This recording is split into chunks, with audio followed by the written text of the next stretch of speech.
Ano yan, Ding? Ay, na-plenize mo na yan, ah. Lawit na yung, ano. Ay, matanggal, ah.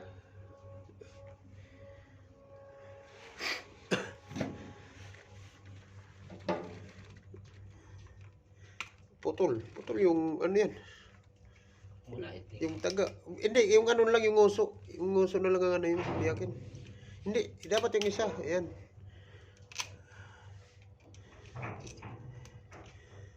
Yung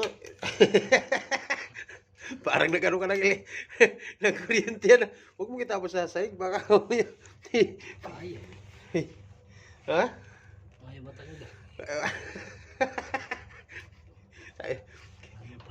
Kinawawa mo na yung yan. Kinawawa mo na yung baon na baon talaga yung taga, no? Ayan. Lagyan na natin sa lababo.